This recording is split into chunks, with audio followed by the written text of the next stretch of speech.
Good morning eighth class. कैसे हैं आप लोग। आज हम साइंस के अंदर वीडियो नंबर 13 लेके आए हैं और वीडियो नंबर 13 हमारा रहेगा हार्वेस्टिंग। ठीक है, हार्वेस्टिंग जो है हमारे इस चैप्टर में लगभग लास्ट मेथड रहेगा कि जब हम जो है हमारी जो फसलें हैं वो पक जाती हैं, उसके बाद उनकी जो कटाई की प्रक्रिया है उसे हार्वेस्टिंग कहते हैं, जो कि खेती में लगभग सेकेंड लास्ट स्टेप होता है। देखिए इसे पढ़ते हैं। The removal of crop from the field when the produce is ready is called harvesting. कि फसलों को रिमूव करना, ठीक है, फसलों को कटाई करना खेत में से जबकि आपका जो प्रोडक्ट है वो जो आप उगाना चाह रहे थे वो रेडी हो गया है, उग गया है, उसे हम हार्वेस्टिंग कहते हैं। In some fields harvesting is done by manually by using a sickle, a curved metal blade with a sharp edge fixed in a wooden handle। कहीं कहीं किसी किसी खेत में हार्वेस्टिंग यानी कि जो कटाई होती है वो मैनुअली कैसे कैसे होती है। देखिए कुछ तो ऐसे होता है ना, सीधे अपने हाथ से ही उखाड़ लेते हैं, और कुछ होते हैं बाय सिकल। सिकल आपने देखा होगा गाँवों के शहरों में जो दादियाँ साग काटती हैं ना, दरांत जिसे हम कह देते हैं, ठीक है, जिसमें क्या होता है, एक घुमा हुआ मेटल का ब्लेड होता है, बहुत शार्प होता है उसके किनारे, और वो एक लकड़ी के हैंडल में लगा हुआ होता है। इसके अलावा after harvesting the crop is allowed to dry completely.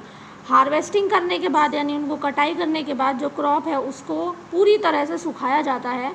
Care should be taken that seed of weeds do not contaminate the produce. और इसका बहुत ज़्यादा ध्यान रखा जाता है कि जो खरपतवार के बीज हैं वो आपकी फसल को कंटेमिनेट ना कर दें, यानी उसको दूषित ना कर दें। The weeds should be separated while harvesting.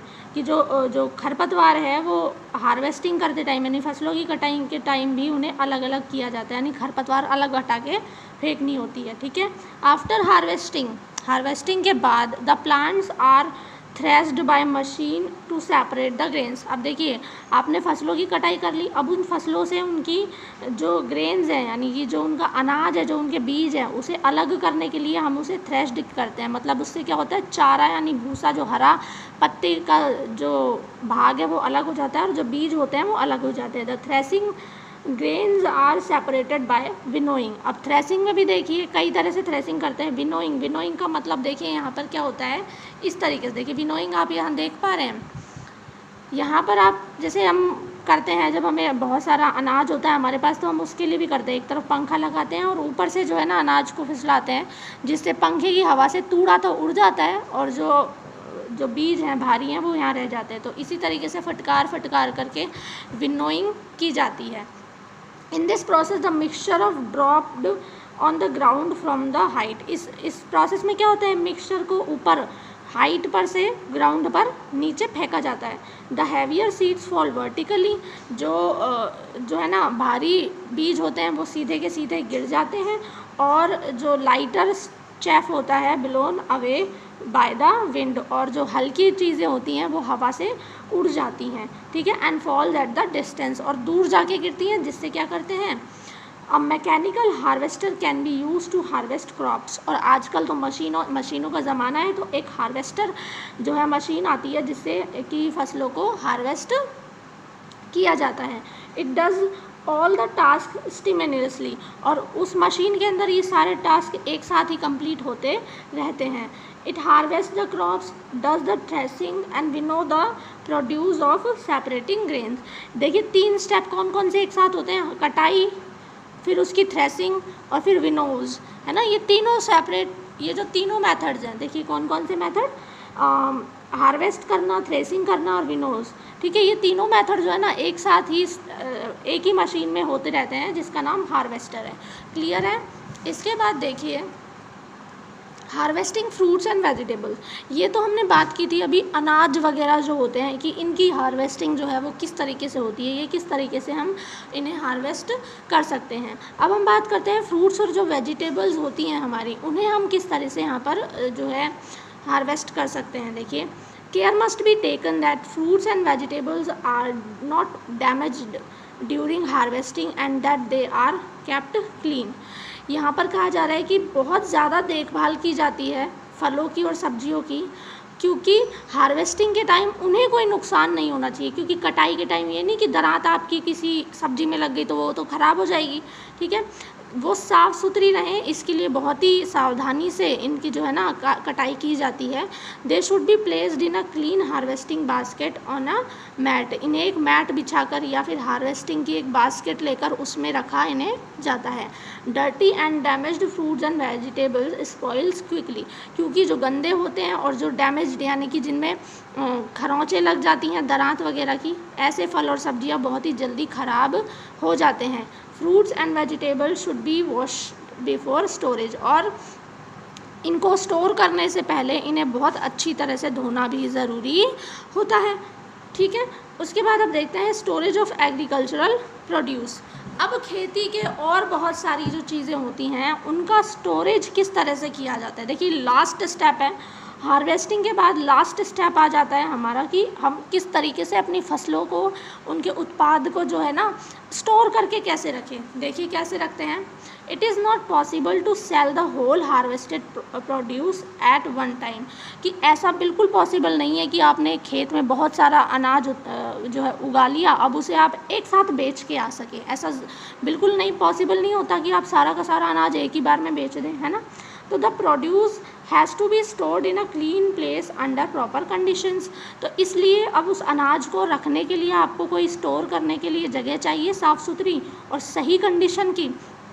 Different agriculture produce need different kinds of storage facilities, इसीलिए अलग अलग तरीके के जो उत्पाद होते हैं उन्हें अलग अलग तरीके की स्टोरेज फैसिलिटीज़ मिलनी चाहिए। देखिए अब हम इसमें पढ़ते हैं, जैसे एक स्टोरेज हम पढ़ते हैं इसमें कोल्ड स्टोरेज, ठीक है।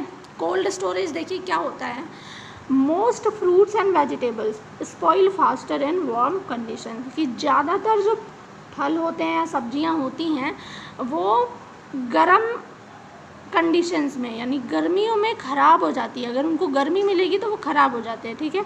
One way of preserving fruits and vegetables for a longer time by sorting them at an appropriate lower temperature, तो एक तरीका उनको सही रखने का, सुरक्षित रखने का ये है, लंबे समय तक फ्रूट्स और वेजिटेबल्स को लंबे समय तक सुरक्षित रखा जा सकता है। कैसे कि उन्हें आप एक उचित टेम्परेचर पे, एक ठंडे टेम्परेचर पे, कम तापमान पे उन्हें रख दीजिए। It is essential that the produce is placed in a cold storage as quickly as possible, और फलों और सब्जियों को तो जितना ज़्यादा जल्दी हो सके उतना ज़्यादा जल्दी कोल्ड स्टोरेज में रख देना चाहिए। Any delay between harvesting and cooling can substantially reduce its life, अगर आप कटाई के बाद, हार्वेस्टिंग के बाद डिले करेंगे यानी कि देरी करेंगे उन्हें कूल करने में, उन्हें ठंडी जगह रखने में, तो क्या होगा, उनकी उम्र कम हो जाएगी। यानी कि जो सब्ज़ी 10 दिन चल सकती है वो सिर्फ 5 ही दिन चलेगी, तो आपको सिर्फ 5 ही दिन का समय मिलेगा उसे बेचने के लिए, वरना वो सब्ज़ी ख़राब हो जाएगी। Clear. Fruits and vegetables are packed in small easy to handle packages and stored in cold storage, fruits और वेजिटेबल्स को सीधे सीधे नहीं रख देते हैं, पैक करते हैं छोटे और इजी पैकेट्स में, है ना, जो हैंडल किए जा सके, उठाए जा सके, कोल्ड स्टोरेज में रख देते हैं। Fruits and vegetables have a appropriate storing temperature, और इनके लिए एक बहुत ही उचित तापमान की भी ज़रूरत पड़ती है यहाँ पर। It should be remembered that fruits and vegetables can be stored only for a certain period of time, पर ये भी ध्यान रखा जाना चाहिए कि फ्रूट्स और वेजिटेबल्स ऐसा नहीं कि आपने कोल्ड स्टोरेज में रख दिया तो आप रख दो उसको 2 महीने 3 महीने, ऐसे भी नहीं हो सकता, वो सिर्फ एक कुछ टाइम के लिए ही रखा जा सकता है। Produce store for a much longer time spoils quickly once they are removed from the cold storage.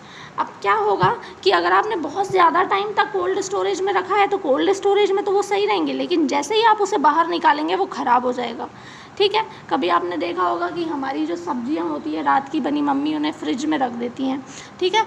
अब आपने अगर ज़्यादा देर तक उसे फ्रीज में रखा है, यानी कि कल शाम की सब्ज़ी या आज शाम तक आपने उसे फ्रीज में रखा है, तो आप देखिएगा जैसे ही आप उसे फ्रीज से निकाल के 5-10 मिनट बाहर रखेंगे ना, वो तुरंत ख़राब हो जाएगी। फ्रीज में तो ख़राब नहीं होगी, पर वो बाहर निकालते ही तुरंत ख़राब हो जाएगी, उनकी उम्र जो होती है घट जाएगी। ठीक है, यहाँ पर एक एक्टिविटी दी है, उसमें सिर्फ इतना बताया है कि हमने ये तो कहा है कि ठंडा करना है हमें, है ना, लेकिन ये याद रखिएगा बेटा, ज़्यादा अगर आप ठंडा कर देंगे ना तो वो भी जो है ना उस फल की क्वालिटी के लिए नुकसानदायक होगा। यानी कि एक तो आप फ्रीज में रखें और एक आप फ्रीजर में रख दें किसी फल को, तो जो फ्रीज़र में आप फल रख देंगे ना बेटा वो ख़राब हो जाएगा, उसकी कंडीशन जो है, उसकी क्वालिटी जो है वो डिस्ट्रॉय हो जाएगी।